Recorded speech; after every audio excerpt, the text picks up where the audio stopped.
titulada Conociendo los tiempos del fin, donde estamos analizando profundamente en la Biblia realmente en qué nos encontramos y cómo podemos demostrar sin ningún lugar a dudas que realmente nos encontramos en la última generación. Y una de las cosas más importantes que tenemos que entender los cristianos es que es el tiempo de volverse a Dios. Es el tiempo de tomar en serio a Dios.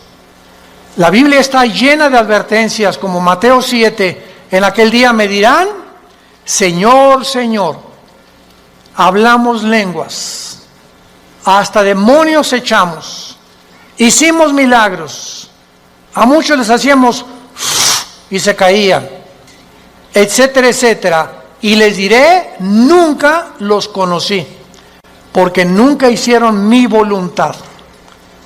Entonces, hacer la voluntad de Dios es creer que lo que la Biblia dice es verdad.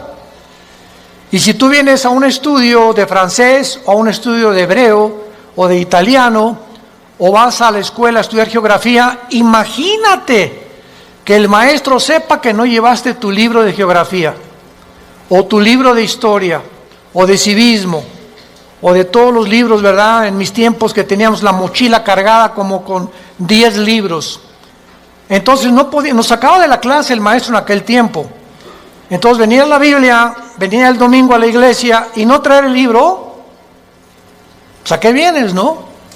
Pues nomás vengo a oír, vengo a escuchar nada más. Pero cuando tienes la Biblia en tus rodillas y hablando el predicador, pero es que como están los versículos ahí en la pantalla, ¿para qué traigo ya la Biblia?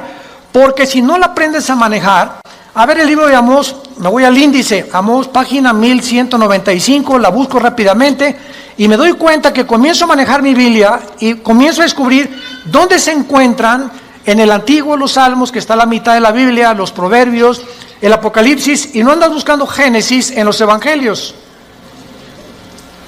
Entonces, esta es la razón por la cual el cristianismo se encuentra como se encuentra.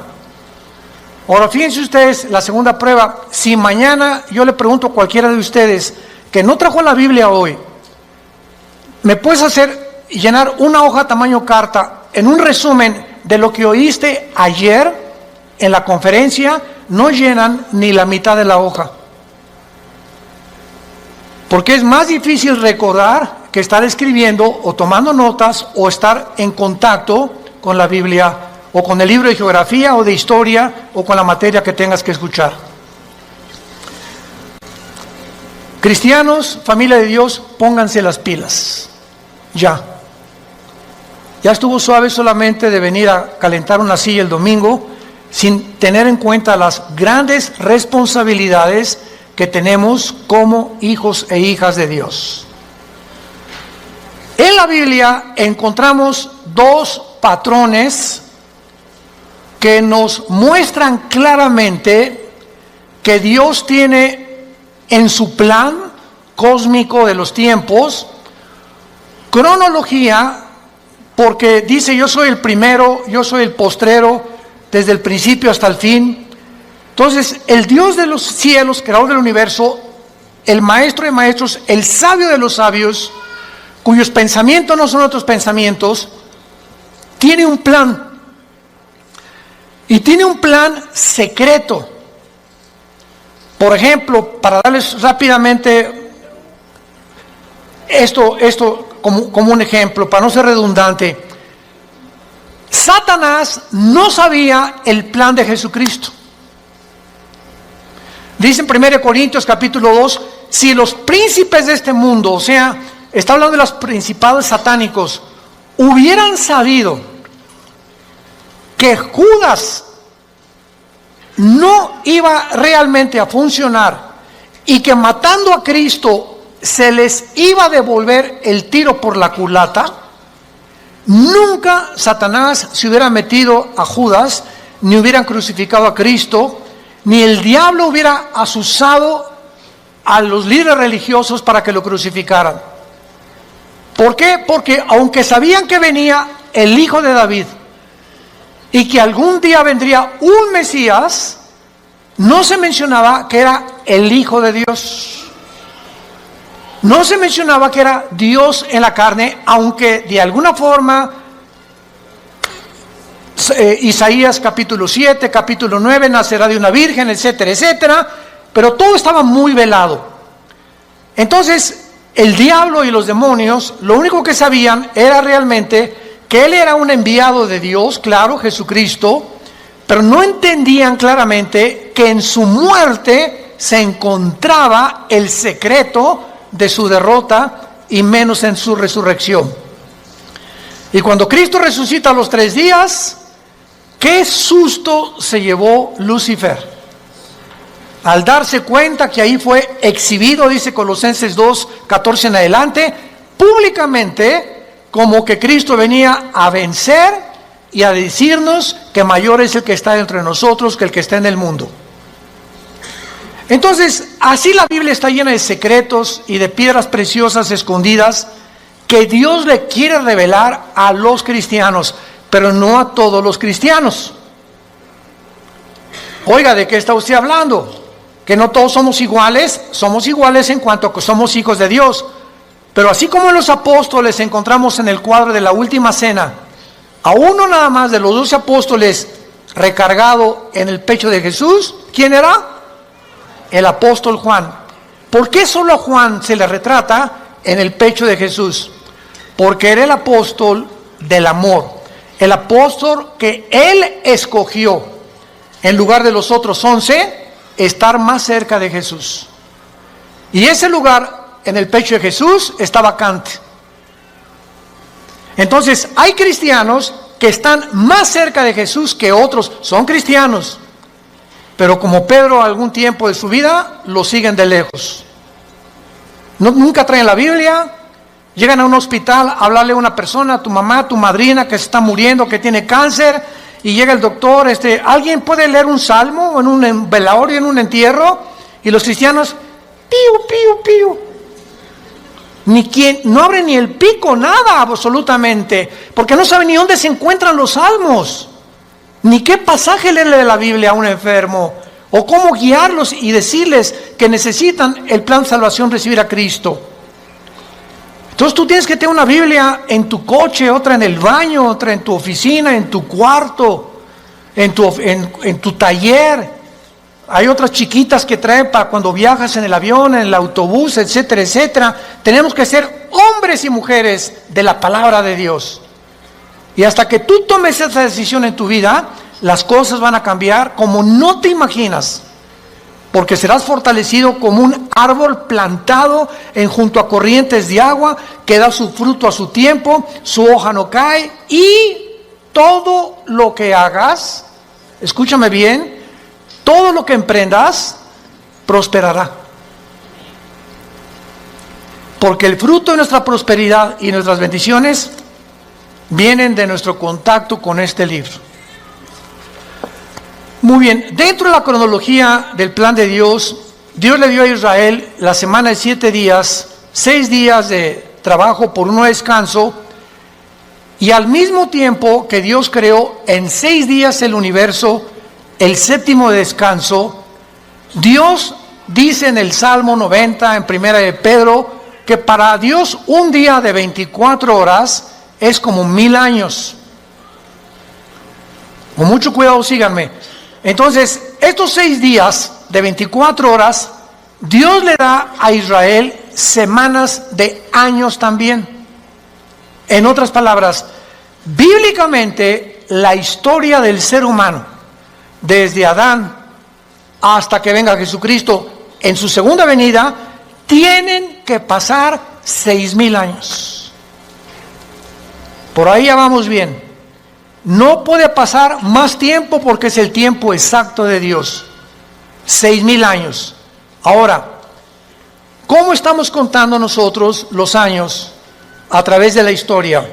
El impacto de Jesucristo en la historia ha sido tan grande, señores historiadores, maestros, sociólogos que nos visitan, ateos, escépticos y agnósticos. La historia la contamos desde antes o después de Buda.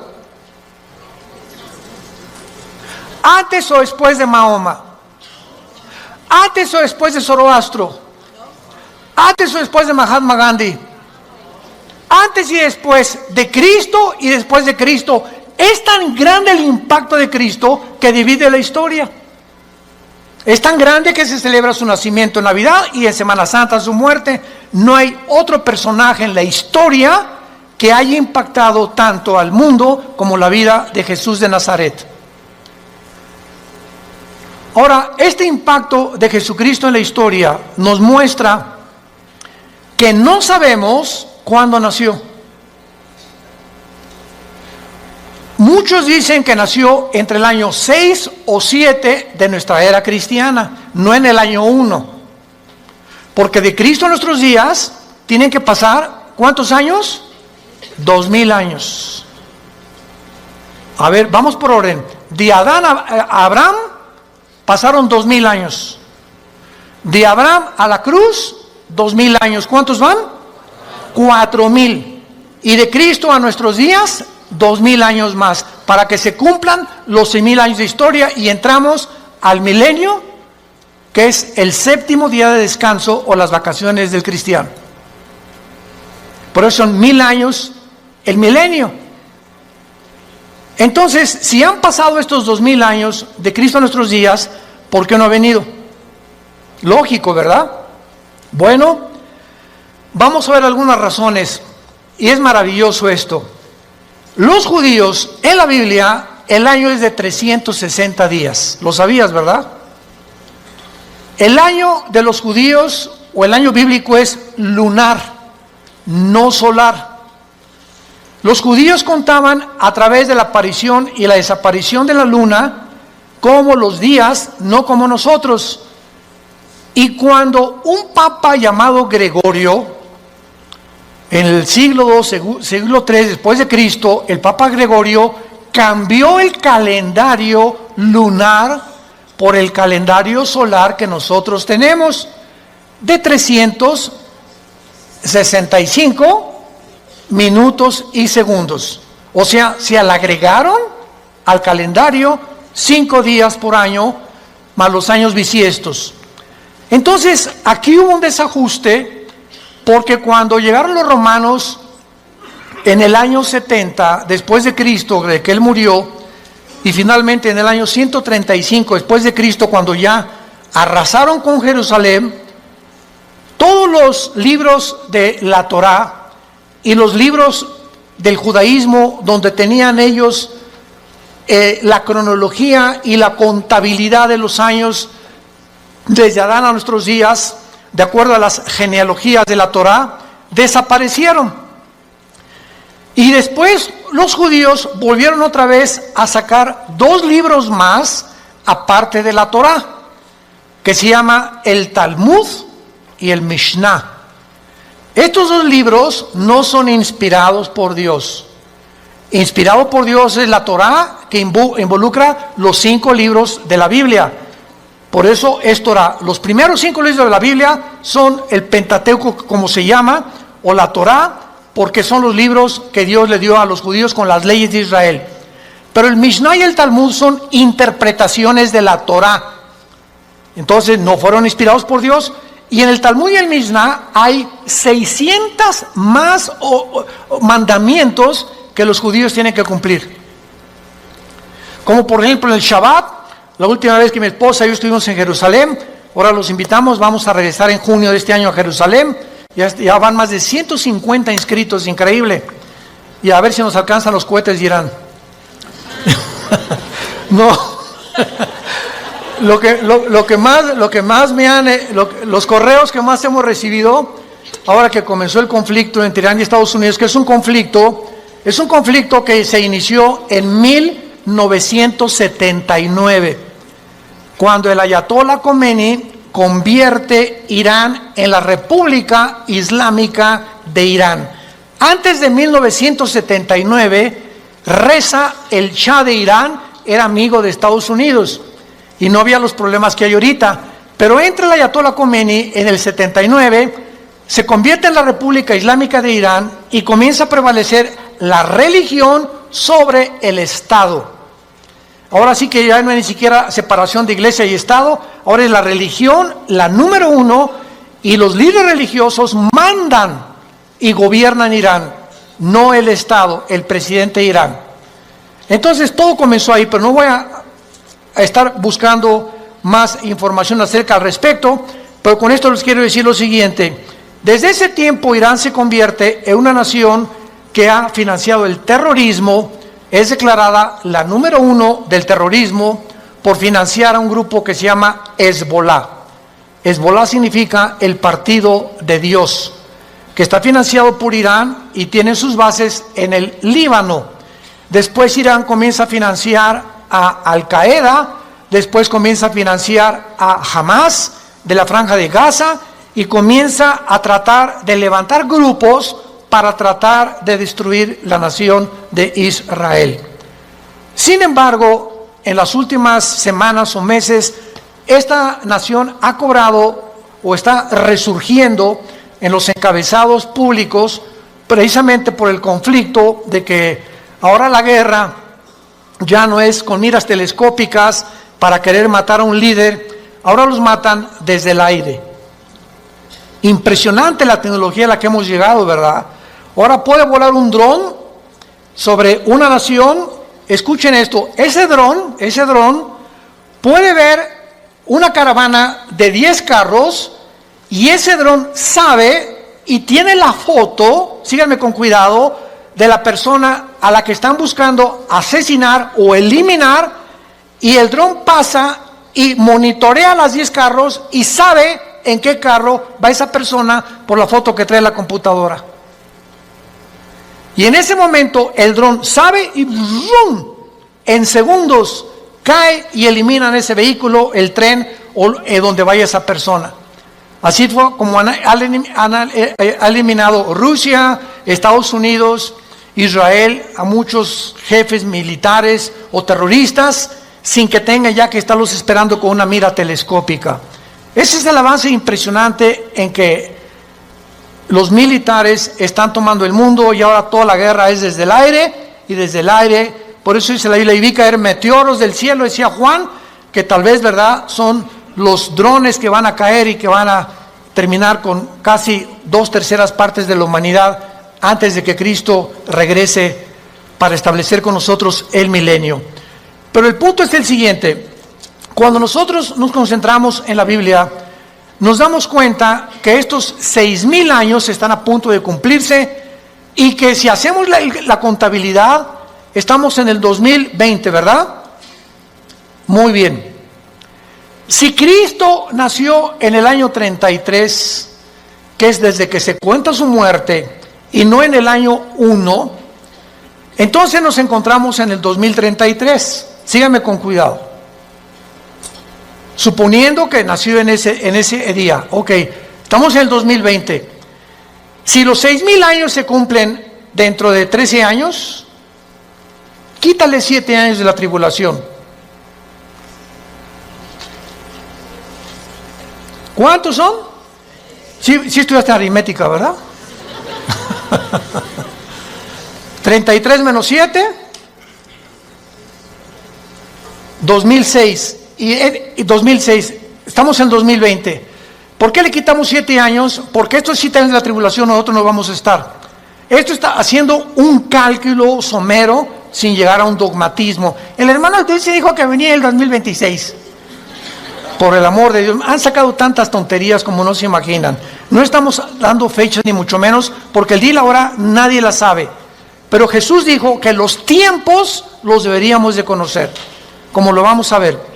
Vayamos a Mateo capítulo 24, en el Nuevo Testamento, y vamos a partir de aquí para continuar con este estudio precioso de conociendo el tiempo en que nos encontramos. Si siguiéramos esta lógica del 2033 y en el 2006 antes viniera el arrebatamiento de la iglesia, estamos diciendo pues que nos quedarían 5 o 6 años, ¿verdad? Porque podía venir Cristo hoy en la noche o mañana o el 2021, el 22 o el 23, etcétera, etcétera.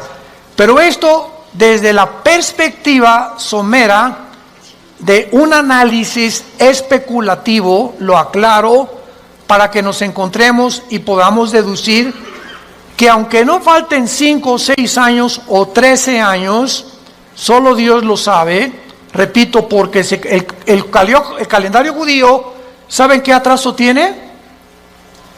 Si tú le preguntas a un judío, la comparación del calendario judío con el calendario de nosotros es de 250 años. Ellos se encuentran en el año 250 antes que nosotros. Es más, aquí tengo ya la fecha, ¿verdad? En el 2019, ¿verdad? El año judío era de 5.800 aproximadamente. Entonces ahora ellos están más arriba o más abajo por los cálculos del Mishnah y de los libros que se perdieron, y el análisis y las genealogías no pudieron calcular exactamente. Y nosotros bíblicamente, hubo un obispo en Inglaterra llamado Busher, arzobispo Usher, que fue el que dijo que desde Adán hasta Cristo son 4.000 años. ¿Basado en qué?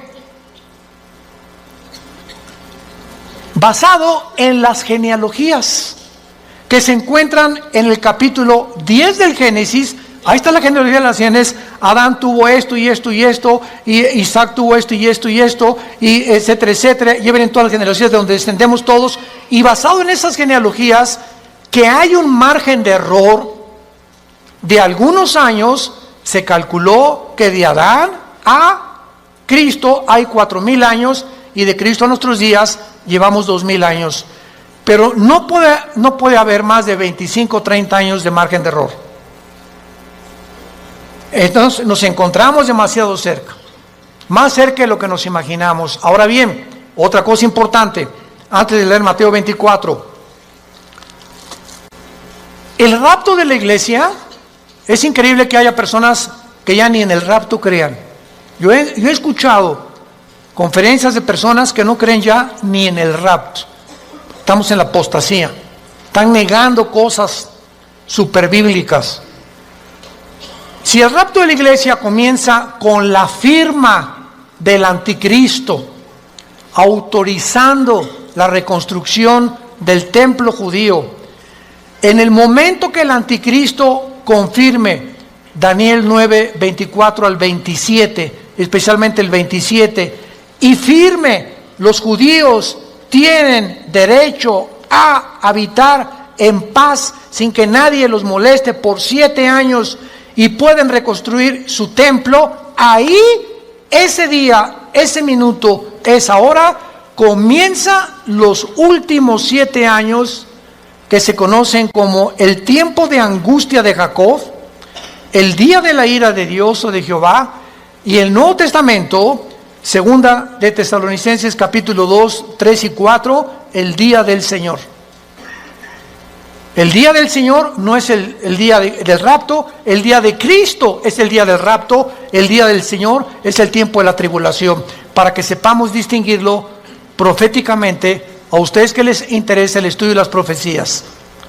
Entonces, desde ese momento, muchos creen que al firmar el anticristo, el pacto, los cristianos desaparecemos y somos arrebatados.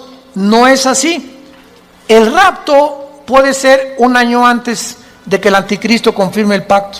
¿Me van siguiendo con mucho cuidado? El arrebatamiento puede ser 3 años antes de que el anticristo firme el pacto. O puede ser 1 semana y a la semana el anticristo confirme el pacto. Entonces no hay tiempo para poder establecer el rapto, ni el día ni la hora. Viene sin que nosotros lo sepamos. De repente desaparecemos del mundo y pueden pasar 1 año, 2 años, 6 meses cuando comience la gran tribulación. Pero lo que es importante es que cuando la iglesia sea sacada del mundo, Dios regresa a tratar con Israel espiritualmente. En 1948, cuando los trajo y se constituyeron en una nación libre e independiente, ahí Israel renació, resucitó nacionalmente. Entonces los judíos regresaron en el 48 sin convertirse al Mesías, porque hasta la fecha en Israel la mayor parte de los judíos no creen en el Mesías, en Jesús. Solo un judío que se convierte se llama judío mesiánico. Nunca ellos se llaman cristianos. ¿Saben por qué? Porque cuando oyen la palabra cristiano, los judíos asocian el cristianismo con la Iglesia Católica. Y la Iglesia Católica los persiguió más de 250, 300 años en la Inquisición con el señor Torquemada en España. Y a los judíos que no querían aceptar a Roma como la salvación, los torturaron, los quemaron, los abrieron de piernas, a las mujeres les sacaban el bebé del vientre, hicieron terribles cosas que Hitler parecería Pinocho con lo que hicieron los nazis. Todos los judíos oyen hablar del cristianismo. Cuando veamos a Israel se los vamos a advertir. Aguas porque ahí vienen las piedras, O sea, sobre todo en el muro de los templos, cuando están todos los judíos orando, ya ven que ellos hacen así. ¿Saben por qué hacen así al orar ellos? Porque uno de los salmos dice que al orar deben menear la cabeza y recordar que deben recordar lo que están orando. Por eso oran así ellos, entierran sus papelitos en el muro de los lamentos, traen su kipá, cubierta la cabeza. A nosotros se nos prohíbe taparnos la cabeza cuando estemos orando. 1 Corintios capítulo 11. Entonces ellos lo pueden hacer porque son así, esa es su costumbre. Pero ellos, ¿verdad?, no creen en el Mesías y ellos asocian, si les dice soy cristiano, ellos no saben que el cristianismo no es el catolicismo. El catolicismo es la perversión del cristianismo. El catolicismo nació 250 años después de Cristo. Durante 250 años no hubo papa, no hubo liturgias, no hubo sacramentos, no hubo santos a quienes invocar. No tenías que tomar una cosa o una hostia para decir que estabas recibiendo a Cristo. Pero se convierte Constantino, el último emperador romano, y entonces absorbe el cristianismo antes de él como la religión oficial del Sacro Imperio Romano. Y decimos en mi tierra, es la misma gata pero revolcada. Entonces el Imperio Romano políticamente se da la vuelta y se convierte con el mismo poder, escúchenme, pero religioso. Y desde hace casi 18, 19 siglos, el Imperio Romano es el imperio del Vaticano y gobernó Europa, a los príncipes, a los reyes, y nadie en Europa se podía casar ni a tener negocios sin el permiso de Roma, de la religión. Y los que no pertenecían y aceptaban que el Vaticano era el único representante de Dios, los quemaban, los crucificaban, los echaron a los leones, etcétera, etcétera, etcétera. Ya hablando después de el Coliseo romano famoso. Entonces, el cristianismo no es una religión, es una relación personal, viva, orgánica, dinámica, con alguien que está vivo. Y cuando salimos de la religión y nos encontramos con el Jesús resucitado, que quiere entrar a tu vida hoy, tal vez tú no lo tengas, descubres que el cristianismo es diario. Y lo vives diario. Te levantas y tienes tu Biblia. Te acuestas y tienes tu Biblia. Oras por tu familia, oras por tu esposa, oras por los alimentos. Comienzas a asociarte, tienes una comunión con Dios diaria. Por eso se compara con el matrimonio, el cristianismo. Imagínense mi esposa y yo, que me digan 8 meses, Armando, en estos 8 meses que tenemos tú y yo, nos hemos sentado algún día a platicar y algún día tú me has comunicado y compartido tus sentimientos, tus expresiones, cómo te sientes para que yo te conozca más, porque llegamos en la noche y nomás oigo. y te volteas para el otro lado, te vas a trabajar durante todo el día. Es más, nos vamos a un seminario de matrimonios, que es donde nos encontramos otra vez, o de vacaciones, y no nos hablamos, tú con el periódico. Yo no te conozco, tenemos 30 años de casado y no te conozco, eres un desconocido para mí, eres una desconocida para mí. ¿Por qué? Porque nunca descubrieron que el matrimonio es comunión. Es comunión. Se pierde la comunicación en el matrimonio, perdiste tu matrimonio. Un matrimonio que no se comunica, que no es tan así, donde una vez a la semana a tomar un café, nos vamos de vacaciones, platicamos, nos damos tiempo el uno para el otro, para conocernos, es imposible que funcione. Se levantan barreras de silencio y ya pasaron un mes y tu esposa tiene cara de la jeta. Y nosotros hoy, ¿qué le he hecho? Es que hay tantas cosas de ellas que les molestan de nosotros, pero ¿cómo vamos a descubrirlo si nunca, oye, mi amor, tienes tu jetita linda, dorada, parece una princesita pero con jeta? Dime qué te pasa, ¿verdad? Y a las mujeres les encanta.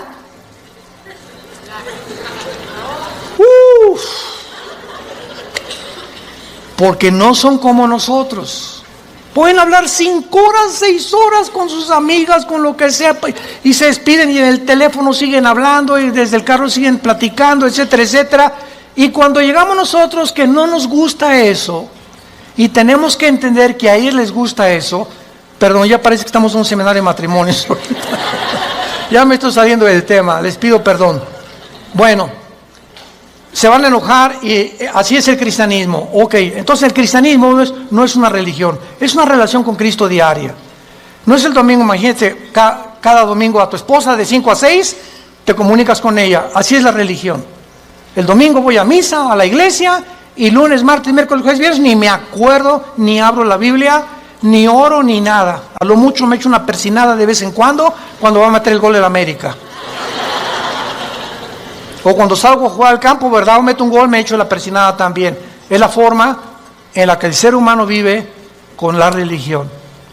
En Mateo 24, versículo 32 al 35, es uno de los pasajes claves para saber en qué tiempo nos encontramos. Y es el que queremos analizar brevemente en esta mañana. De Mateo 24, 32 al 34.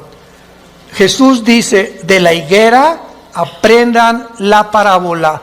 Número 1, para entender esta parábola de Jesucristo, tenemos que entender qué es la higuera, qué es la vid y además qué es el olivo, que son los 3 árboles que se usan, el olivo, la higuera y la vid, para diferentes fases de la vida de Israel. Entonces, por ejemplo, la higuera, ¿verdad? Es, como lo vamos a ver, representa a el Israel. El olivo representa las condiciones de Israel y la vid representa al sistema religioso de Israel. Entonces, cuando Cristo está hablando de la higuera, inmediatamente lo podemos asumir.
Porque la Biblia no es de interpretación privada con Israel. Porque Israel es la higuera y hay cantidad de pasajes en el Antiguo Testamento donde se representa a Israel como la higuera. Muy bien, de Israel aprendan la parábola. Ahora ya vamos con un poco más de luz. Cuando ya su rama está tierna y brotan las hojas, noten que no dice el fruto. ¿De acuerdo? Cuando ustedes vean que ya está tierna y las hojas comienzan a salir, que siempre salen antes que el fruto de las hojas de todos los árboles, sepan que el verano está cerca. En otras palabras, cuando ustedes vean que Israel renace, ¿cuándo fue esto?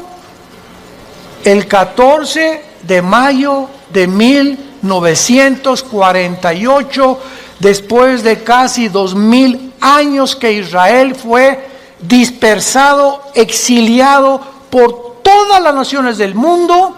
El milagro más grande de la historia es Israel, porque es la única nación en toda la historia que en un día se constituyó libre, soberano, Estado independiente. Nunca en la historia nadie había podido levantarse o formarse como una nación, porque las naciones necesitan una constitución, necesitan o una república, o qué ideología vamos a tener, o para muchos años para que se forme una república como México, Revolución Mexicana, y Pancho Villa se pelea con Zapata, en el norte, Zapata en el sur, se junta, matan a Álvaro Obregón, viene la revolución, todos los Porfirio Díaz y todo lo que pasó, y poco a poco se va formando una república, y viene la constitución, etcétera, etcétera.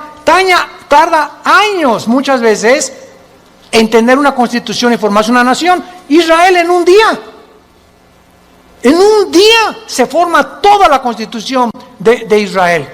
Por eso es un milagro. Cuando vean ustedes esto, versículo 33, cuando vean todas estas cosas, ¿qué cosas? Las cosas que en Mateo 24 oirán de guerras, rumores de guerras, pestes, hambres, terremotos. Será el principio, no el fin, el principio de los dolores. La generación que vea nacer a Israel, ¿quiénes somos? Nosotros. Los que han nacido entre 1946 a nuestra fecha se llaman los baby boomers. Ahorita creo que le llaman los millennials, ¿verdad? ¿O cómo les llaman, Caleva? Los de millennials. Ya tantos nombres, ya yo creo que le llaman los cibernéticos. Bueno, del 46 a nuestros días, una persona que nació en el 46 tiene ahorita 70, 73, 75 años, más o menos. Dios dice que los que vean estas cosas pasando, conozcan que está a la puerta. De cierto les digo, no pasará la generación de los baby boomers. Versión de Alducin. Traduciéndolo al léxico del siglo XXI, no pasará la generación del 48 hasta nuestros días, hasta que todo esto acontezca.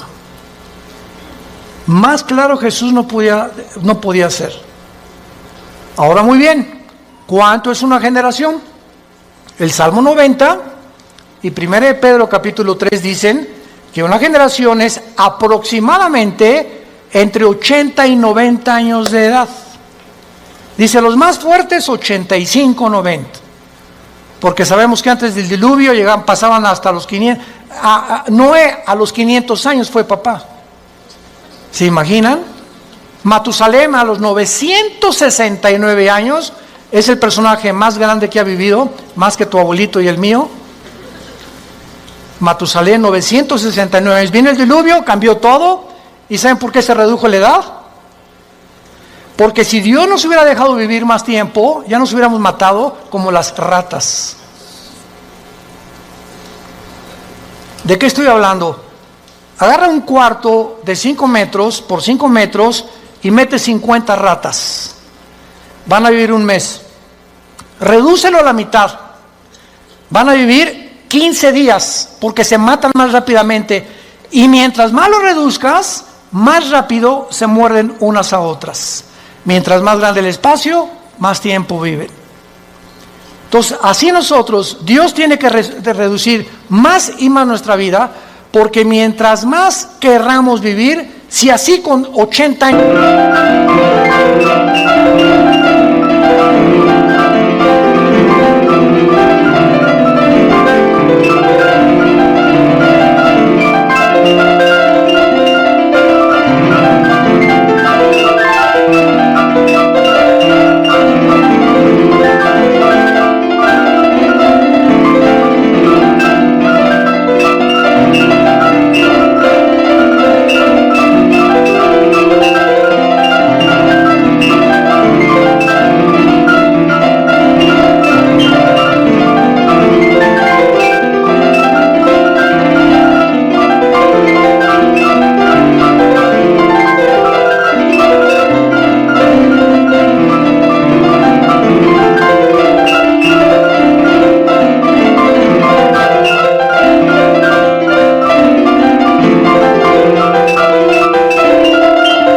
de edad, estamos al punto de una tercera guerra mundial.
Ahora imagínense que Dios nos hubiera concedido que viviéramos más tiempo. Entonces, por la misericordia de Dios, se redujo la vida en los más robustos, 85, 90 años. En el caso de mi familia, mis abuelos maternos de 97, 95 años murieron. En el caso de mi paterno, mi abuelo murió de 90, mi abuela de 95. Muy bien, veamos ahora estas cosas.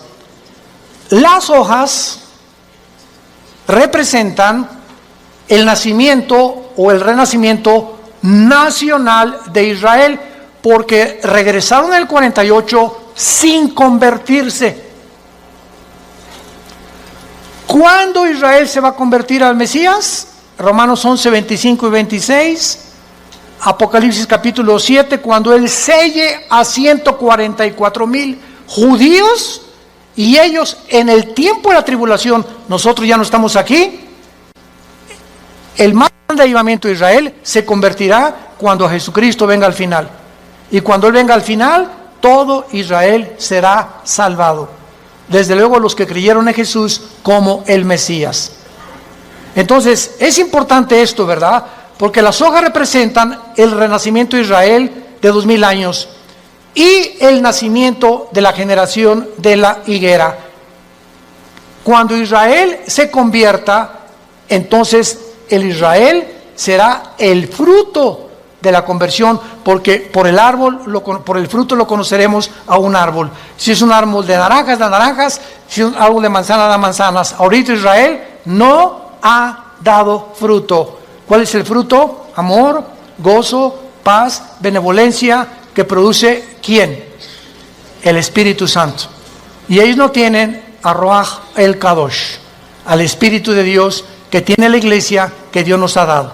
Muy bien, Ahora, es importante que veamos en el capítulo 21 de Lucas algo sensacional, algo asombroso acerca de esto. Porque aquí hay una señal que es la siguiente. Si Israel no hubiera regresado en el 48, no sabríamos qué tan cerca estábamos del rapto. Tenía Israel que regresar en el 48 a la Biblia, porque desde el 48 que regresó Israel a la Biblia, se puede cumplir el rapto. Entonces, el hecho que hayamos nosotros sido la generación que esté contemplando este milagro de Israel en el 48, nos habla que el tiempo está ya contado.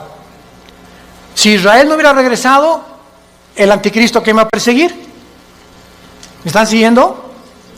Si Israel no hubiera regresado, ¿quiénes iban a reconstruir el templo? Si Israel no hubiera regresado, ¿a quiénes 144,000 hubiera Dios en el capítulo 7 de Apocalipsis ungido con el Espíritu Santo? Entonces, Israel tenía que regresar para que las profecías de los últimos tiempos se cumplieran. Y tú y yo somos los testigos. Antes del 48, nadie sabía ni se imaginaba que Israel iba a regresar. Fue un milagro de la historia. Y el rapto lo mismo. No sabemos ni cómo, ni cuándo, ni a qué hora, pero va a ser algo que ya se puede cumplir porque Israel está en su tierra. Ahora, en Lucas 21 hay un antecedente maravilloso y dice en el versículo 29 el Señor Jesucristo también les dijo una parábola, y está contando Lucas las mismas palabras de Jesús, pero observemos con lupa que Lucas le agrega otras palabras que no tiene Mateo, y nos vamos a sorprender de esto.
La higuera, ya ves que te dije que trajeras la Biblia. Aquí ya me doy cuenta quién la trae. Y todos los árboles, eso no está en Mateo. En Mateo solamente es la higuera, pero aquí se le agrega que no solamente miremos a la higuera, sino todos los árboles. ¿Quiénes son todos los árboles? En la Biblia, por ejemplo, en el libro de los Jueces, en el libro de los Antiguos Testamentos, los árboles representan dos cosas: naciones y personas. Como en, por ejemplo, Ezequiel 31, el cedro representa al anticristo, y los árboles, las naciones que van a estar alrededor del anticristo. Entonces, Cristo está diciendo, vean el renacimiento de Israel y vean las naciones que a su alrededor de él, en el Medio Oriente, van también en el mismo tiempo y en las mismas épocas a resucitar y a resurgir. Escuchen esto: la Primera Guerra Mundial preparó la tierra para Israel. La Segunda Guerra Mundial preparó a los judíos para la tierra de Israel. Pero para que Israel regresara a la tierra y para que las profecías se cumplieran, antes de 1925, 1930, no existía el Medio Oriente. Jesús, María y José y el burrito que los acompaña. Las naciones que se encuentran ahorita en el Medio Oriente no existían antes de 1930. Escuchen ustedes lo siguiente. Estos árboles son las naciones que surgieron en el mismo periodo. El Líbano, 1920. Siria, 1920. Turquía, el Imperio Otomano turco sale y Turquía se convierte en una nación.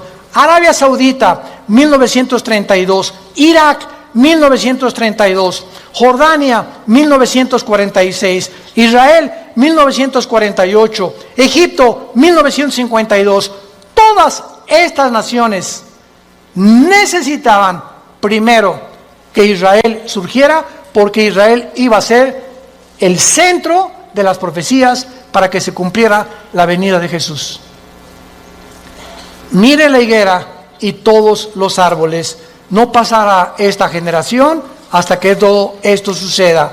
Es sorprendente observar que el Medio Oriente visible, tal como lo vemos ahorita, fue formado en el siglo XX.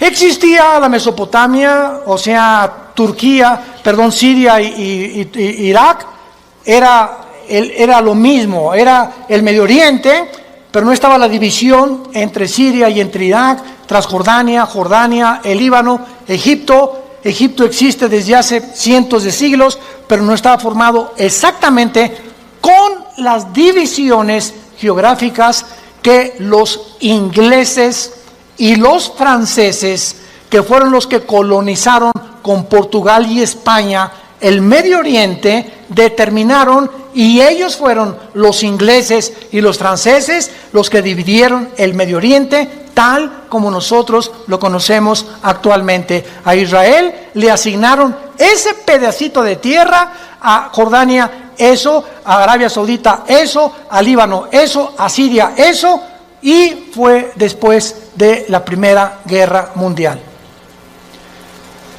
Estas cosas que están pasando, vemos nosotros que tenían que suceder para que nosotros pudiéramos comprender que las profecías bíblicas tenían que cumplirse. 1945 termina la Segunda Guerra Mundial. ¿Quién gana? Estados Unidos, Inglaterra y Rusia. 1957 se firma el Tratado de Roma, donde Jacques Delors, francés, Europa, unámonos, porque la unión hace la fuerza y Europa tiene que tener una moneda, tiene que tener una constitución, tenemos que unirnos todos. 1967, la Guerra de los 6 días. 1989, cae el comunismo y en ese momento comienza la democracia a elevarse en el mundo. 1992, el Tratado de Maastricht forma la Unión Europea. En el 2016, Inglaterra dice a la Unión Europea, ahí nos vemos el Brexit. Los ingleses no quieren someterse al euro, quieren mantener su independencia con la libra inglesa, esterlina, y ellos quieren tener su propio gobierno, no quieren pagarle los impuestos a la Unión Europea. Y estos acontecimientos tenían que suceder después.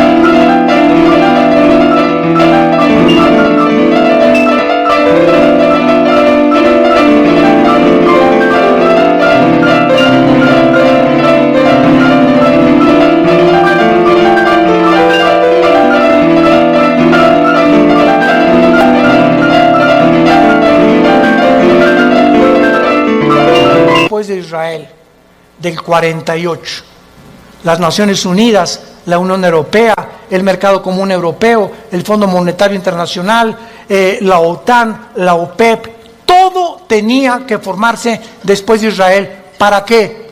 Para preparar el camino a las profecías que tenemos aquí de los últimos tiempos, y todos estos eventos han sucedido ante nuestros ojos para que sepamos que los cascos del Apocalipsis se escuchan en el cielo. ¿Qué es el 2021? Violencia, incendios en Australia, más de 1.000 millones de especies, ¿me escuchaste bien?, de animales han muerto en Australia. 1 millón de especies casi en las Américas de animales. Y estamos involucrando también a delfines, ballenas, tiburones y peces. Incendios en California, incendios en otras partes del mundo, inundaciones, tsunamis, cambios de clima, ya no hay primavera, ya no hay verano, huracanes devastadores, cada día con más fuerza, grado 3, grado 4, etcétera, etcétera. Nos encontramos en un mundo convulsivo políticamente. ¿Qué será? ¿Será melón? ¿Será sandía? ¿Comunismo o socialismo? ¿O autocracia? ¿O monarquías otra vez? ¿O una oligarquía? ¿O qué sistema? No, vamos a mezclar mejor ya. Comunismo con capitalismo como China. O socialismo pero también con capitalismo. Y es una ensalada del chef en las ideologías gubernamentales y filosóficas, porque el mundo ha llegado a su fin. Ningún sistema ha funcionado, el comunismo cayó, fue un fracaso, se vuelve a desenterrar al mismo muertito, porque la historia nos enseña que el hombre no aprende de la historia. Y cometemos los mismos errores, porque usted es la generación de los milenistas, o milenios, o ¿cómo les llaman? Cibernético les llamo yo, ¿verdad? No han experimentado lo que nuestros padres en la Segunda Guerra Mundial, lo que se sufrió, y ahorita el pasado ya no existe para ustedes. Ahorita solamente la computación y esto dinero, y qué carrera es la que más dinero produce, y por acá y por allá, y somos movidos por una ambición, una especulación, una comercialización de todo en todas las cosas, porque el mundo se dirige al comercio. ¿Sabían ustedes eso? El anticristo va a establecer un sistema de comercio en Medio Oriente que va a ser el Plaza Galerías más grande del mundo, en Irak, donde nació tu madrina. Y cuando nosotros veamos estas cosas, nos damos cuenta que el mundo se encuentra en un precipicio, que nos queda muy poco tiempo. Y yo te pregunto, ¿tú eres cristiano? Si me contestas que sí, te hago la segunda pregunta. Desde que tú te convertiste, ¿has guiado a alguna persona a recibir a Cristo en su vida? ¿O eres de las personas que estás en el hospital con tu madrina muriéndose? Pastor, ¿puede venir a hablarle a mi esposa de Cristo? ¿A mi madrina? Oye, ¿y entonces que tú no le puedes dar un versículo de la Biblia o compartir el plan de salvación? ¿No sabes cómo guiar a tu madrina en agonía a que reciba a Jesucristo en su cama? Tienes que recurrir al pastor. Se murió. ¿Puede venir al funeral para predicarles de Cristo? ¿No lo puedes hacer tú?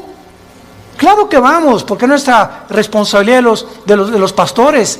Pero ojalá que se levantaran más familias ya con un liderazgo, con la convicción profunda de que es lo más importante que el ser humano pueda tener, regresarse a Dios y pedirle perdón por tus pecados.